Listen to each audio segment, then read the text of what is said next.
During the 1960s, global powers started using second-generation MBTs, but as soon as the first M60s, Leopards and T-62s rolled off the factory floor, engineers of the world started working on improved tanks for the next decade. The USSR was the first to complete this task. Their T-64 was cleared for production by the mid-1960s. Meanwhile, the US and Germany poured resources onto their joint program known as MBT-70. It was supported up until 1970, but later cancelled due to costs and differences in requirements. It wasn't all in vain, though, as the program was being brought to a close. The German government ordered Porsche, Krauss Maffei, and Wegmann to develop a new tank design based on the Leopard, nicknamed Keiler. In order to fill the void left by the failure of the MBT-70 project, the new MBT had to receive a more powerful engine, new armament, and armor. But soon it became clear that just a few key changes wouldn't cut it. Germany had to develop a completely new tank.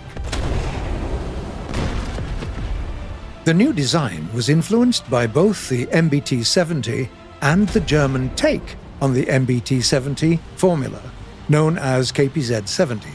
For instance, just like the German prototype, the new tank used the 1,500 horsepower MTU diesel engine. In the firepower department, German engineers opted for the 120mm Rheinmetall smoothbore gun. Prototypes also used the Renk HSWL 354 hydrokinetic planetary gearbox, just like the KPZ-70. Furthermore, the tank was equipped with a two-plane stabilizer and a digital fire control system with a laser rangefinder. It also featured an improved armor arrangement utilizing spaced armor. The first prototypes were ready by the early 1970s. It was around the same time when the name of the design was determined as Leopard 2. During testing, German engineers experimented with a variety of hulls, turrets, and armaments, including the British L7 cannon. In War Thunder, there are two prototypes of the Leopard 2 armed with 120mm guns. The unique feature of the Leopard 2K is its 20mm remotely controlled anti-aircraft gun situated on top of the turret, and the PT-16 Drop T-14, which is an event vehicle, comes with a boxy cuboid turret and an auto-loading system. You also get the EMES-13 optical rangefinder, which is a nice bonus. Pre-series prototypes of the new tank were thoroughly tested in Germany and the US and showed great promise. The engine, as well as other systems, proved to be highly reliable when tested at different temperatures, and one of the features of the design was that it took less than 30 minutes to completely replace the power plant. An impressive achievement all by itself.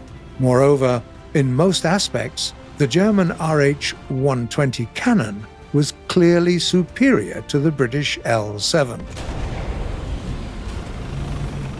In 1979, West Germany accepted the Leopard 2 into service. The production model was heavier than prototypes, and engineers had to get rid of a couple of features like the autocannon or the autoloader in order to strike a balance between costs and benefits. On the plus side, the tank received a modified turret featuring composite armor akin to the British Chobham armor, as well as EMES-15, an improved digital fire control system. In 1995, Germany started manufacturing the Leopard 2A5, a variant of the original tank featuring angled arrow-shaped turret applique armor and all-electric turret controls. The variation was also fitted with a hybrid navigation system with GPS support. The commander's sight received an independent thermal channel, and the tank was enabled to fire more powerful ammunition like the DM-53 APFSDS. In 2001, a new model was introduced, the Leopard 2A6, armed with the new Rheinmetall 120mm L55 smoothbore gun with a longer barrel. The most ubiquitous variation of the Leopard 2, though, is the 2A4, as this model was introduced a relatively long time ago. Owners of the tank often come up with different upgrade packages. For instance, the Polish Leopard 2PL tanks received additional external armor modules for the turret and new computerized equipment.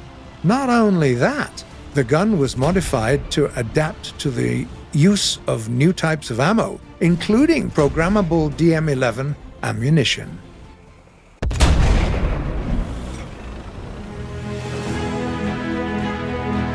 How did Leopards end up in Poland? Well, it's pretty straightforward. During the last years of the Cold War, Germany decided to get rid of most of its tanks, both Soviet-made T-72s and indigenous designs. The Leopard 2 was both excellent and affordable, so it's no wonder that there were clients all over Europe lining up to get some of that German armor. The tank was accepted into service in Hungary, in Finland, Spain, Greece, and several other countries, including Sweden, that used a variation of the 2A4 known as Stridswagen 121. Its main difference from other Leopard 2 variations was that this tank had access to a special Swedish 120mm HE round. It's pretty unique. Later, the Swedish introduced the Stridswagen 122, a heavily modified design based on the Leopard 2A5. This tank received an upgrade to its chassis, additional armor, and Galix smoke dispensers. There are two variations of this tank in War Thunder, the standard model and the PLSS variation with better commander optics. Finally, the Leopard 2 also served as the base for developing experimental vehicles. For instance, the British Vickers Mark 7, which consisted of the Vickers Valiant turret mounted on the chassis of a Leopard 2A4. The plan was to produce it as an export vehicle, but due to a number of reasons, it never made it into actual production. Today, the Leopard 2, or its numerous variations, is still very much the backbone of several European armies. Despite being in service for many years, these tanks were rarely used in actual combat, but they were so heavily tested that we can be 100% sure that these German vehicles are extremely reliable. What are your favorite tanks of this series? The original, or maybe later variations? Please, open up to us and tell us in the comments below. Thanks a bunch, guys and gals.